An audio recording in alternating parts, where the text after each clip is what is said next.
Penemuan gas di Arun, Aceh Utara pada 1971 menandai awal dari transformasi besar-besaran di Lok Sumawe. Kilang LNG milik PT Arun NGL mulai dibangun pada 1974 dan resmi beroperasi pada 1978, mendorong lonjakan ekonomi yang menjadikan kota ini dikenal sebagai kota petrodolar. Selama lebih dari 3 dekade, Lok Sumawe tumbuh sebagai kawasan industri dengan ekspor LNG, kondensat, dan LPG bernilai miliaran dolar, disertai kehadiran pabrik pupuk, kertas, dan industri turunan lain yang menyerap banyak tenaga kerja. Namun, ada yang dikorbankan dari pembangunan megastruktur ini.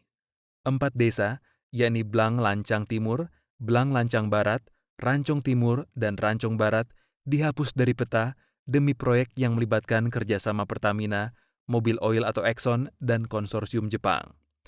Ketika cadangan gas menipis pada awal 2000-an, dampak sosial dan ekonomi tak terhindarkan. Ribuan orang kehilangan pekerjaan, dan kota yang bergantung pada sektor migas tanpa diversifikasi ekonomi terjerembab dalam stagnasi.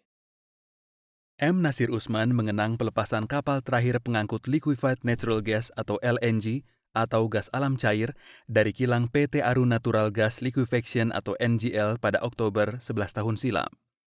Seremonial digelar meriah di kawasan kilang Muara I, Kota Lok Sumawe. Tradisi Peusi Juek alias tabur tepung mawar yang biasa mewarnai upacara penting di Aceh juga dilakukan. Tenda didirikan dekat kapal. Arun NGL mengundang banyak tamu. Puncak acara berupa pemotongan tali tambat kapal tanda pelepasan. Bukan duka dan sedih, kata Nasir 57, mantan pekerja di kilang itu pada pertengahan April 2025. Seremoni semeriah itu hanya berlangsung sesaat. Hari-hari berikutnya, perusahaan mulai memproses pemutusan hubungan kerja atau PHK karyawan. Nasir sebenarnya juga masuk dalam daftar pemecatan, tetapi ia diminta perusahaan untuk tetap bekerja sampai kilang benar-benar ditutup dan beralih kepemilikan ke PT Perta Arun Gas PAG, anak usaha Pertamina. Nasir bekerja di Arun NGL sejak 1988. Awalnya, ia ditempatkan di divisi keamanan, lalu bergeser ke operasi pada 1996. Belasan tahun jadi operator, pada 2010 ia kembali ke keamanan. 2 tahun kemudian, ia pindah lagi ke operasi sampai Arun NGL tutup. Nasir angkatan terakhir di Arun. Ia adalah saksi mata saat perusahaan itu tumbang dan akhirnya berhenti beroperasi. Ia menyebut tidak ada masalah dalam proses pembayaran pesangon karyawan. Beberapa fasilitas yang diberikan perusahaan, seperti rumah atau kendaraan, juga tidak ditarik. Miliaran lah mainnya, buka usaha cukup, tidak ada yang ratusan juta, kata Nasir, merusuk besaran uang pesangon dari Arun. Bahkan sebelum benar-benar tutup, para karyawan juga diikut-sertakan dalam program pelatihan prapensiun di beberapa kota di Pulau Jawa selama sepekan dengan materi seputar pertanian hingga wirausaha. Kami dibawa ke contoh-contoh bisnis yang berhasil, seperti peternakan di Pulau Jawa. Lokasinya beda-beda, ada yang dibawa ke Bandung dan Jogja. Saya ke Jogja, katanya. Pulang dari Jawa, karyawan bekerja seperti biasa dan menunggu giliran di PHK. Seingat Nasir, transisi PAG sudah dimulai sebelum Arun NGL berhenti pada 2015. Pada masa itu, Nasir langsung ditugaskan bekerja di kilang PAG untuk proses regasifikasi. Begitu juga dengan pekerja bagian operasi lainnya. Arun NGL tidak pernah berjanji karyawan akan dipindah tugaskan ke PAG. Akan tetapi, di sela-sela masa transisi, para pekerja di bagian operasi kilang ditawarkan untuk mengikuti seleksi pekerja dengan PAG. Seleksi berupa wawancara mengenai nominal gaji, selebihnya tidak ditanyakan. Wawancara diatur waktu per gelombang, pulang kerja ditunggu di main office, kata Nasir.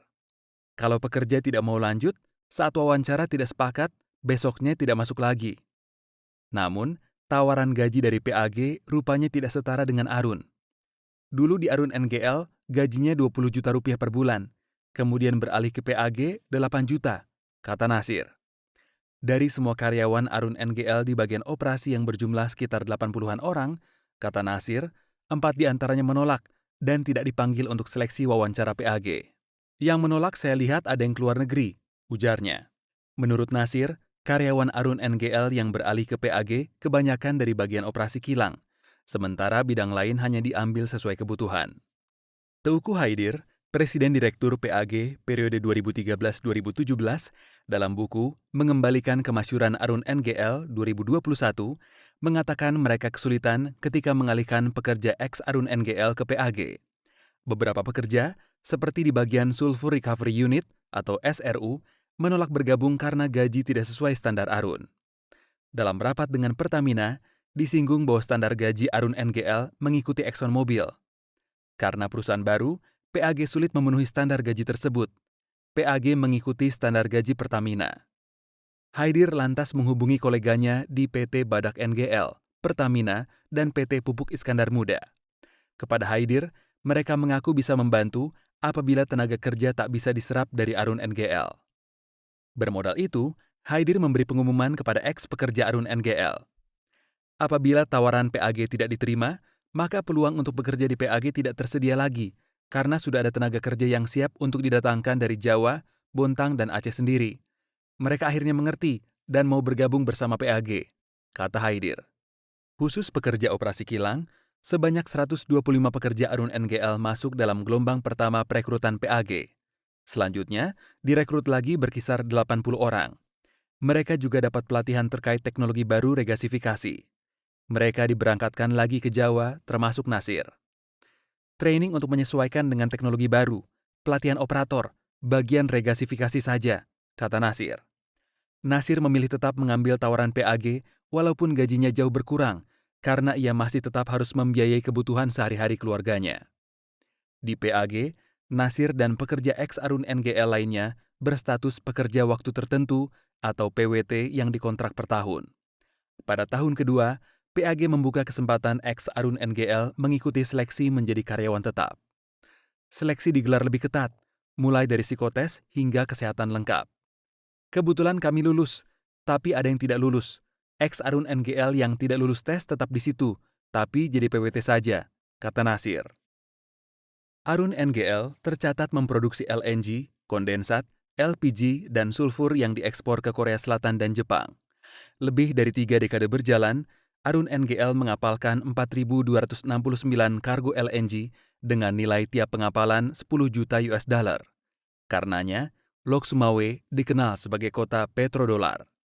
Kehadiran Arun NGL menghidupkan industri lain di kawasan itu, seperti pabrik pupuk PT ASEAN Aceh Fertilizer, AAF, PT Pupuk Iskandar Muda, PIM, PT Kertas Kraft Aceh, KAA, dan PT Humpus Aromatik. Namun, tanda-tanda kemunduran itu dimulai pada awal tahun 2000. Produksi LNG dan kondensat terus menurun akibat menipisnya cadangan gas. Pada tahun 2007, hanya 3 dari 6 train LNG yang beroperasi. Dan menjelang 2014, hanya 1 unit tersisa dengan kapasitas terbatas. Penurunan produksi ini bukan sekedar persoalan teknis, tapi awal dari berakhirnya era kejayaan industri gas di Lok Sumawe. Krisis pasokan gas tidak hanya melumpuhkan Arun, tetapi juga meruntuhkan ekosistem industri penunjangnya. Pabrik pupuk PT AAF tutup sejak 2003. PT PIM1 sempat mati suri pada 2012, dan PT KAA berhenti beroperasi pada 2007. Sementara itu, PT Humpus Aromatik lebih dulu berhenti pada 2000 karena kekurangan kondensat. Runtuhnya sektor-sektor ini mengakibatkan gelombang pemutusan hubungan kerja, merosotnya pendapatan daerah, dan memburuknya kondisi sosial ekonomi masyarakat yang sebelumnya sangat bergantung pada industri migas. Saat Arun NGL resmi berhenti beroperasi pada Oktober 2014 dan seluruh fasilitasnya diserahkan ke PAG setahun kemudian, Lok Sumawe kehilangan pusat pertumbuhan ekonominya. Produksi LNG turun 91% dan kondensat anjlok lebih dari 80% dalam 1 dekade terakhir operasional. Data Badan Pusat Statistik atau BPS menunjukkan selama periode 2005 hingga pengapalan terakhir pada 2014, produksi LNG dan kondensat di Arun NGL mengalami tren penurunan yang cukup signifikan. Setidaknya, dalam kurun waktu 10 tahun menuju penutupan, terjadi penurunan produksi LNG sekitar 91% dan produksi kondensat turun lebih dari 80%. Kekhawatiran atas pemutusan hubungan kerja sudah dirasakan para karyawan Arun NGL sejak kabar cadangan gas semakin menipis. Bagaimana ini pekerja-pekerja? Dibayar tidak hak-hak karyawannya? Tutur A. Hamid Matsyah, 64, salah satu eks-pekerja yang menceritakan suasana saat itu. Desas-desus PHK direspon para karyawan dengan meminta pertemuan bersama pihak perusahaan. Pertemuan berlangsung, dihadiri perwakilan pekerja dengan manajemen perusahaan dan perwakilan pemerintah daerah. Kesepakatan muncul pada 2014. Perusahaan menyepakati adanya Statutory Redundancy Payment atau SRP atau pesangon yang jumlahnya tergantung posisi dan lama bekerja. Yang nggak pensiun, semua sekaligus dipensiunkan dengan cara dibayar semua hak-haknya. Dalam hal ini, pembayaran kepada semua karyawan di bulan Oktober tahun 2015, kata Hamid. Jelang transisi ke PAG, Arun NGL juga membentuk satuan tugas. Sedikitnya 33 karyawan dari berbagai bidang tergabung dalam tim itu, termasuk Hamid yang mewakili divisi aset. Pesangon anggota Satgas hanya dibayar 90%. Sisanya diberikan ketika tugas mereka tuntas pada 2017, berikut dengan tambahan gaji dan bonus. Satgas itu untuk menentukan mana barang belum clear dan belum tepat, serta membuat urusan dengan PAG, kata Hamid. Namun, Hamid tidak dapat bertugas hingga selesai. Desember 2015, ia sakit dan berobat ke Malaysia. Ia diberhentikan. Sisa pesangon dan gaji 3 bulan bekerja sebagai tim transisi dibayar Arun. Menurut Hamid, ada sekitar 100 mantan karyawan Arun NGL yang dipanggil untuk bergabung ke PAG. Yang Hamid tahu, salah satu kriterianya umur pensiun minimal sisa 5 tahun lagi. Saya pun waktu itu tinggal 8 bulan lagi pensiun. Tidak bisa lagi, ada dipanggil, kata eks-pekerja yang bergabung ke Arun NGL pada 1984 ini. Sepanjang beroperasi, Arun NGL sudah 3 kali mengurangi karyawan. Pertama sekitar 1997, kemudian periode 2004-2005, dan terakhir saat akhirnya tutup pada 2015. Hamid mengatakan, selama 3 peristiwa pengurangan ini, perusahaan tidak pernah mendapat komplain terkait pesangon. Kecuali pada tahun 2000, Arun NGL pernah didemo pekerja berstatus kontrak. Sulaiman Hasan salah satu saksinya. Ia bekerja untuk perusahaan subkontrak Arun NGL untuk divisi telekomunikasi sejak tahun 1981. Selama bekerja, Sulaiman terikat kontrak dengan perusahaan berbeda-beda. Namun pekerja di lapangan adalah orang-orang yang sama. Kontraktornya banyak, tapi pekerjanya tetap sama, ujarnya. Soal pembayaran, Sulaiman menerimanya dari perusahaan yang mengontraknya. Yang berbeda, karyawan Arun NGL mendapat bonus tahunan dan bonus 6 bulan sekali. Tuntutan dipenuhi, karyawan kontrak sempat diberikan bonus selama 2 tahun berjalan. Ketika transisi dari Arun NGL ke PAG, perusahaan kontraktor juga ikut bertransisi. Sulaiman sudah mulai bekerja untuk PAG sejak 2013. Karena sebelum ada kontrak baru, ada rapat yang menjelaskan bahwa kami akan bekerja untuk PAG, katanya. Akan tetapi, PAG tidak membutuhkan pekerja sebanyak Arun NGL. Alhasil, perusahaan-perusahaan kontraktor juga mengurangi pekerjanya. Misalnya di bagian telekomunikasi, dari 7 pekerja di sana, yang dibutuhkan hanya 5 orang. Mereka yang dipecat, menurut Sulaiman, diberi pesangon. Hitungannya setahun bekerja dibayar sebesar 3 kali gaji pokok. Seleksi pekerja yang akan diputuskan dipilih berdasarkan asal daerah, sebab perusahaan mengutamakan warga sekitar. Sulaiman termasuk pekerja yang lolos seleksi bekerja di PAG. Ia putra asli Blangpulo, kampung penyangga kilang LNG Arun. Ia baru berhenti saat masuk usia pensiun pada 2018. Pada masa jayanya, Arun NGL disebut memiliki karyawan hingga 2.000 orang. Namun, data lain menyebutkan karyawan penghuni perumahan karyawan Arun NGL adalah 1.305 orang. Sementara menurut Badan Pusat Statistik (BPS), jumlah karyawan tetap pada tahun 2006 mencapai 580 orang. Jumlah terus merosot hingga tersisa 270 pekerja tetap pada 2014. Selain karyawan tetap, Arun NGL juga mempekerjakan pekerja asing sedikitnya 2 orang per tahun serta karyawan kontraktor baik yang berada di bawah pengawasan langsung maupun kontraktor umum. Jalan Nasional Banda Aceh Medan membelah Gampong Blangpulo, Muara Satu, Kota Lok Sumawe. Kedai-kedai berderet di sisi kiri dan kanan. Di antara kepadatan itu, ruas jalan utama menuju kilang LNG Arun terbentang sekitar 1 km. Blangpulo termasuk desa terdekat dan persis di pinggir area kilang LNG Arun. Namun, Arun NGL tidak berperan banyak dalam menghidupi desa itu. Saat Arun NGL beroperasi, warga tetap menjalani harinya dengan aktivitas masing-masing, ke sawah dan kebun. Waktu itu memang Arun sedang luar biasa, Tapi masyarakat seperti biasa juga, kata Teungku Ahmad Adami, penjabat Kucik Blang Pulo, 15 April 2025. Selama beroperasi, Teungku Adami mengaku bahwa sistem penerangan umum di desanya terus menyala. Sekarang tidak lagi, katanya, sambil menunjuk tiang lampu yang dipasang Arun NGL di median Jalan Nasional Banda Aceh Medan. Perusahaan sempat memiliki program kesejahteraan warga melalui dukungan kegiatan agama. Namun, hal itu tidak berlangsung lama. Begitu juga dengan peluang perekrutan warga sekitar. Warga Blang Pulo yang berstatus karyawan Arun NGL tercatat hanya sedikit. Menurut Teungku Adami, kebanyakan warga direkrut menjadi security atau tugas lainnya di bawah perusahaan kontraktor di Arun. Pada 2012, masyarakat Blang Pulo pernah berdemonstrasi di Arun NGL meminta pekerjaan. Saat itu kilang sedang shutdown atau berhenti untuk perawatan. Skill itu kadang-kadang ada di masyarakat di sini, kata Teungku Adami. Kendati demikian, dampak ekonomi semakin terasa saat Arun NGL berhenti operasi. Rumah-rumah warga yang disewa pekerja kembali kosong. Kendati 6 tahun kemudian, beberapa di antaranya hidup kembali karena kehadiran Universitas Maliku Saleh.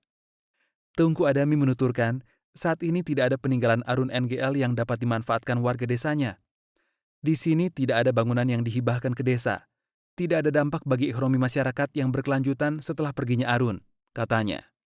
Seandainya ada anak baru lahir beberapa tahun ini, kita ceritakan Arun, mungkin mereka tidak akan percaya, karena memang tidak terlihat bekas dari kejayaan Arun. Data BPS menempatkan kota Lok Sumawe sebagai daerah dengan tingkat pengangguran terbuka tertinggi di Aceh secara berturut-turut sejak 2018 hingga 2024. Semasa Arun NGL, kondisi kemiskinan di Lok Sumawe sebenarnya tidak jauh berbeda. Misalnya, pada 2007 dan 2008, kota ini berada di puncak daftar wilayah dengan tingkat pengangguran terbuka tertinggi di Aceh. Senada, tingkat kemiskinan di kota Lok Sumawe juga berada pada angka yang tinggi saat Arun NGL beroperasi. Pada tahun 2003, persentase penduduk miskin mencapai 16,39%, salah satu yang tertinggi dalam 2 dekade terakhir. Bahkan menjelang penghentian operasional Arun NGL, kondisi tersebut tidak banyak berubah. Pada tahun 2007, angka kemiskinan mencapai 12,75% dan meningkat tajam menjadi 15,87% pada 2008. Angka ini justru turun saat Arun NGL sudah 10 tahun pergi. Misalnya pada 2024 menjadi 10,44%. Di tengah gagalnya Arun NGL membangun kesejahteraan di Lok Sumawe, pemerintah pusat berambisi kembali membangun kejayaan dengan membangun Kawasan Ekonomi Khusus atau KEK Arun. Kawasan yang masuk dalam Proyek Strategis Nasional atau PSN ini diresmikan Presiden Jokowi pada 2017 dan diklaim akan menyerap hingga 40.000 tenaga kerja. KEK ini menempati sebagian wilayah eks kilang LNG Arun dan area industri lainnya di Lok Sumawe dan Aceh Utara dengan luas sekitar 2.622 hektar. Kawasan dikembangkan Konsorsium Pertamina, PT Pupuk Iskandar Muda, PT Pelindo I, dan Perusahaan Daerah Pembangunan Aceh atau PDPA dengan pengelolaan oleh PT Patriot Nusantara Aceh. Pemerintah menjanjikan berbagai insentif fiskal dan non-fiskal bagi investor, seperti pembebasan pajak, kemudahan perizinan, serta fasilitas ekspor-impor. Pengelola KEK mengandalkan infrastruktur yang sudah ada, termasuk fasilitas regasifikasi yang dioperasikan PAG untuk menarik masuk industri hilir energi dan manufaktur. Namun sejak diresmikan, perkembangan KEK Arun berjalan lambat. Beberapa perusahaan memang mulai beroperasi, seperti Pupuk Iskandar Muda dan anak usaha Pertamina. Tapi aktivitas industri belum signifikan. Banyak lahan di KEK masih kosong atau belum dikelola optimal. Hal ini juga terjadi pada PAG yang beroperasi di lahan eks kilang Arun NGL. PAG yang diresmikan Jokowi pada 2015 juga ditargetkan bisa mendorong pertumbuhan industri dan mengatasi pengangguran serta kemiskinan di Aceh dan Sumatera Utara. Sejak Oktober 2015, seluruh operasional kilang LNG Arun dialihkan ke PAG. Sedikitnya 8.549 item aset eks Arun NGL diinventarisasi secara bertahap dan selanjutnya dikelola LMAN. Aset-aset itu termasuk kilang produksi di Blang Lancang, klaster 3 eks PT ExxonMobil Oil di Matangkuli Aceh Utara, eks kompleks perumahan Arun NGL, hingga fasilitas water intake di Peusangan Bireuen. Perkara aset ini, pada tahun 2020, LSM Jaringan Advokasi Rakyat Indonesia atau JARI menggugat Ditjen Kekayaan Negara (DJKN) Kementerian Keuangan ke Komisi Informasi Publik di Jakarta. Mereka meminta DJKN membuka ke publik aset ExxonMobil dan Arun NGL yang dikuasai negara melalui LMAN. Gugatan dikabulkan. Namun, DJKN menggugat balik keputusan itu ke Pengadilan Tata Usaha Negara Jakarta. Dalam putusan 2021, Majelis Hakim mengabulkan gugatan DJKN dan membatalkan keputusan Komisi Informasi Publik. Temuan di lapangan memperlihatkan sejumlah bangunan di bekas kompleks perumahan Arun NGL terbengkalai. Salah satunya adalah rumah nomor 118. Halaman rumah itu dipenuhi semak belukar, menandakan lama tidak terurus. Semua pintu rumah telah hilang, membuat siapapun dapat keluar masuk dengan leluasa. Bagian dalam rumah tampak kosong tanpa perabotan. Pada saklar lampu, tidak terlihat lagi kabel-kabel listrik, menunjukkan bahwa instalasinya telah dicabut atau rusak. Di kaca jendela bagian depan, terpasang stiker yang menyatakan bahwa tanah dan bangunan tersebut merupakan aset milik LMAN. Rumah-rumah berdinding papan kayu dan anyaman bambu terlihat di sepanjang Jalan Rancong, Kecamatan Muara I, Kota Lok Sumawe. Dengan beratap seng dan daun rumbia, kawasan permukiman ini berada tepat di sebelah pagar kompleks eks kilang Arun NGL. Rumah milik Syamsuddin M. Jafar misalnya, hanya berjarak sekitar 20 meter dari gerbang sisi barat kompleks kilang. Dekat pintu pagar yang tertutup rapat itu, terpacak pelang bertulisan Objek Vital Nasional. Syamsuddin tinggal di rumah sederhana itu bersama keluarganya. "Rumah kami berkonstruksi kayu, ditiup angin bisa roboh. Kami bangun semampu kami," kata Syamsuddin, 53, ditemui di rumahnya pada pertengahan April. "Karena kondisi ekonomi, kami tidak bisa bangun rumah beton." Syamsuddin membangun rumah itu pada 2015. Ia bersama beberapa keluarga lainnya memutuskan pulang ke tanah leluhur di area yang dulu menjadi kilang LNG Arun NGL. "Sekarang kami pulang ke tanah leluhur. Di sini juga ada makam leluhur kami, dan itu identitas. Bukti kami pernah menetap di sini puluhan tahun lalu," kata Syamsuddin, yang juga ketua Ikatan Keluarga Blang Lancong Rancong atau Iqbal. Sebelum ladang gas ditemukan, kawasan seluas 271 hektar itu dulunya permukiman. Secara administratif terbagi 4 desa: Blang Lancang Timur, Blang Lancang Barat, Rancong Timur, dan Rancong Barat. Sedikitnya 542 kepala keluarga tinggal di sana. Menurut Syamsuddin, kehidupan ekonomi masyarakat saat itu makmur, sebab kampung-kampung didukung letak geografis dekat laut. Pekerjaan warga umumnya nelayan. Kawasan itu juga dikelilingi tambak, persawahan, dan kebun. Secara ekonomi sudah mandiri. Tanpa kehadiran proyek Pertamina pun, dalam hal ini Arun, ekonomi masyarakat sudah makmur, tutur Syamsuddin. Kehidupan warga yang tenang lantas terusik pada 1974. Temuan gas di Arun membuat penduduk mesti hengkang dari tanah lahirnya. 4 kampung itu menjadi lokasi pembangunan kilang LNG Arun. "Mau tidak mau dengan berat hati kami harus pindah. Kampung ini lalu diambil oleh perusahaan Pertamina yang bekerja sama dengan pemerintah saat itu," katanya. Saat proses pengambil alihan lahan, Syamsuddin baru berusia 2 tahun. Ia mendengar cerita dari orang tuanya bahwa warga sebenarnya didesak untuk melepas tanah dengan janji warga bakal mendapat ganti rugi lahan dan resettlement alias pemukiman kembali. "Ketika akhirnya kampung kami diratakan, kami tidak punya pilihan lain. Masa Soeharto, kalau bertahan tidak mungkin," katanya. Syamsuddin mengaku masalah ganti rugi lahan sudah tuntas dibayar. Persoalannya, resettlement belum diberikan. Bahkan, setelah kilang LNG Arun selama puluhan tahun ikut memberikan kontribusi besar bagi pendapatan negara. Mulai dari 1974 sampai 2025, belum ada titik temu, kata Syamsuddin. Seusai ganti rugi lahan, kakek dan ayah Syamsuddin yang saat itu tinggal di Rancong Timur pindah ke Pasikrueng, Geukue. Warga lain juga pindah ke daerah seperti Panton Labu, Takengon, hingga Banda Aceh. Mereka membeli tempat tinggal baru dengan uang pembebasan lahan. Menurut Syamsuddin, pemerintah saat itu mengaku masih mencari lahan resettlement.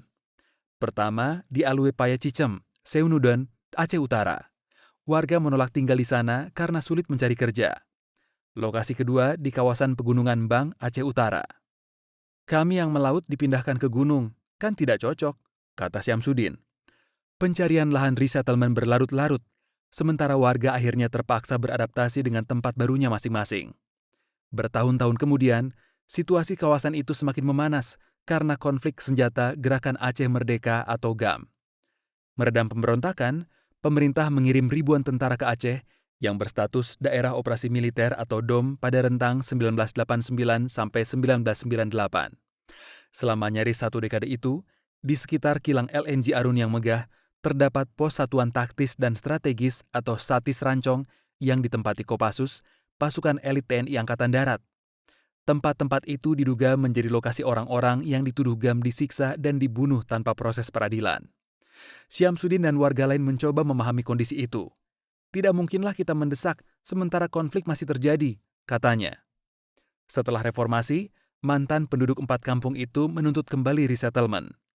Sejak tahun 1999, mereka masih melakukan berbagai upaya menuntut haknya ke PT Arun NGL, Pertamina, sampai pemerintahan, dari berkirim surat hingga demonstrasi.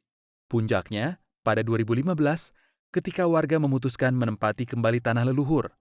Saat itu, 600 kepala keluarga mendirikan tenda dan tinggal persis di samping pagar kilang LNG Arun. Mereka menamakannya posko pengungsian. Belakangan mereka mendirikan rumah.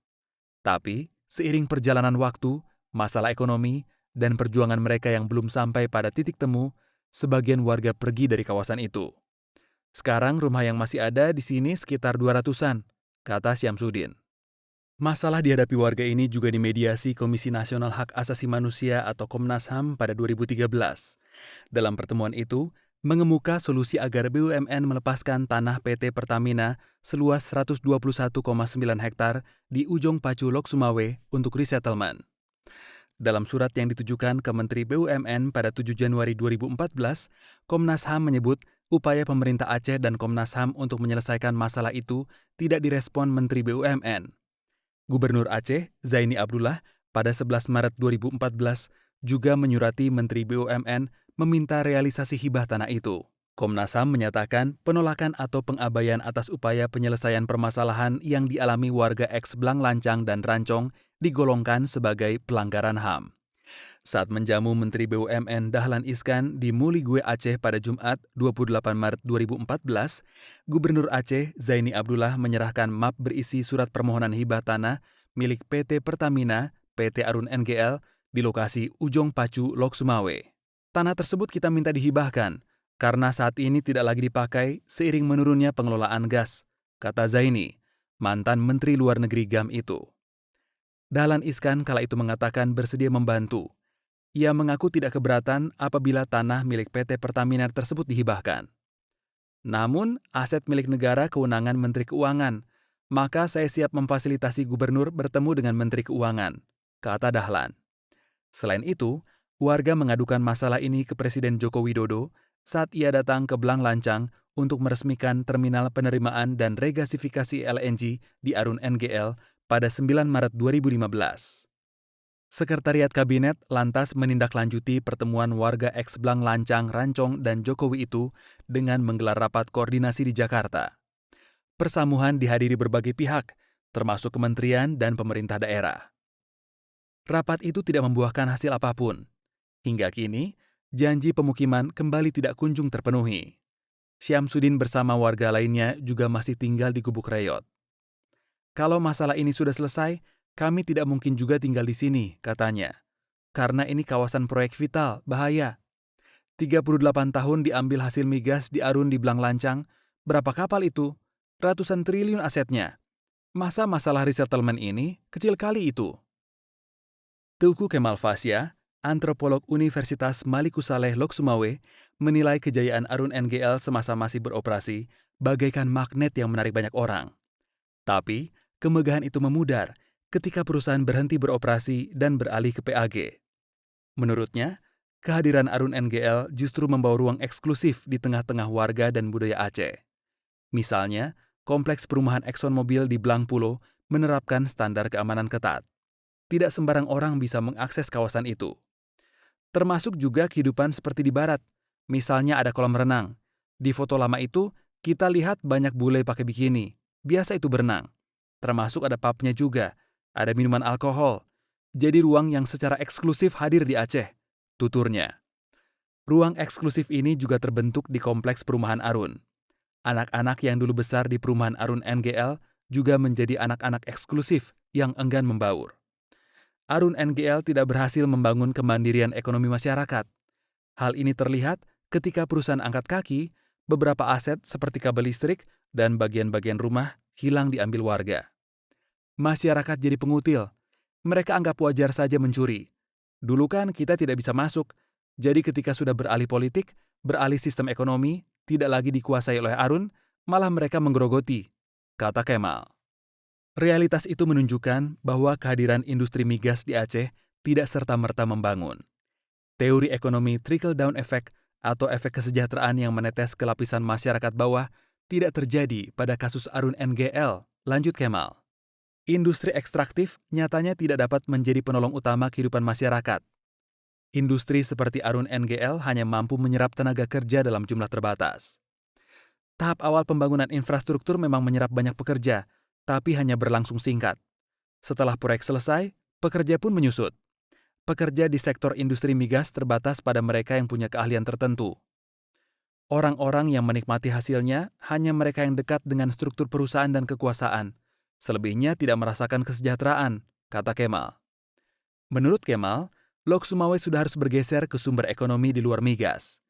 Kita tidak bisa lagi menggunakan pola pikir lama. Ada migas kita sejahtera. Itu bullshit, kata Kemal. Fernan, Kepala Divisi Kebijakan Publik Gerakan Anti Korupsi, Gerak Aceh, menilai apa yang hari ini terjadi di Aceh Utara dan Lok Sumawe setelah Arun NGL berhenti beroperasi menjadi pembelajaran agar pemerintah bisa menyiapkan sejak awal mekanisme transisi energi menjelang berakhirnya eksploitasi migas. Penyiapan ini termasuk menjamin transisi tenaga kerja dan menyediakan instrumen ekonomi mandiri di luar sektor migas. Pemerintah juga harus memastikan alih fungsi lahan bekas wilayah kerja pertambangan migas agar tidak terjadi konflik berkelanjutan seperti yang dialami warga Blang Lancang Rancong. Ini menjadi pelajaran penting karena hari ini ada 8 operator migas yang berstatus eksplorasi dan eksploitasi migas di Aceh. Jangan sampai kutukan sumber daya alam atau resource curse di Arun terulang, kata Fernan. Nurdin, 50, adalah warga lain yang ikut bertahan tinggal di sekitar eks-kilang LNG Arun. Rumahnya berkonstruksi anyaman bambu. Ia tinggal bersama istri dan 4 anaknya. Rumah itu ia bangun dengan memotong pohon dan bambu yang tumbuh di sekitar kawasan kilang. Tidak ada uang bangun rumah. Bahan bakunya seperti kayu kami ambil di sekitar kilang, potong bambu, ujar Nurdin. Rumah Nurdin saat ini tidak berdiri persis di tanah asal. Keluarganya dulu tinggal di Rancong Barat. Saat pembebasan lahan, mereka pindah ke Kuala Meraksa Puntut, Lok Sumawe. Pada 2015, ia membawa serta keluarganya kembali ke tanah leluhur. Sejak tinggal di kawasan eks-kilang Arun, ekonomi Nurdin makin sulit. Pekerjaan tidak menentu. Ia biasanya melaut. Di waktu lain, ia memetik buah sawit yang tumbuh di sekitar. Cukup beli beras untuk anak-anak, katanya. Tapi pada saat yang lain, Nurdin berat menutupi kebutuhan harian. Kami harus berhutang. Nurdin nyaris menyerah menuntut haknya. Sampai saat ini belum ada kepastian. Kami sudah merasa lelah, katanya. Pada sore mendung setelah hujan sempat mengguyur sebentar, Syamsuddin bersama Nurdin mendekat ke gerbang itu dan menatap plang berkelir putih bertulisan area tertutup. Sampai kapan akan tinggal di sana dan menuntut resettlement? Kami tetap menuntut hak kami berdasarkan perjanjian. Kami tetap akan bertahan sampai ini selesai, jawab Syamsuddin. Masa perusahaan raksasa tidak bisa menyelesaikan persoalan? Apakah PT Arun Pabrik Tempe dan Tahu? Kamu baru saja mendengarkan pembacaan reportase Warisan Arun NGL dan Jejak Suram Kota Petrodolar Lok Sumawe oleh Habib Razali yang diterbitkan oleh Project Multatuli. Project Multatuli adalah pers berbasis keanggotaan pertama di Indonesia. Partisipasimu adalah kunci. Kami meyakini bahwa informasi yang terpercaya adalah hak semua orang. Dengan kontribusi mulai dari Rp30.000, kamu dapat bergabung sebagai kawan M sekaligus memungkinkan seluruh pembaca mengakses artikel kami secara gratis. Melalui keanggotaan ini, kamu juga turut berpartisipasi dalam praktek jurnalisme publik dengan membantu menghadirkan suara bagi mereka yang selama ini dipinggirkan diabaikan, dan disisihkan.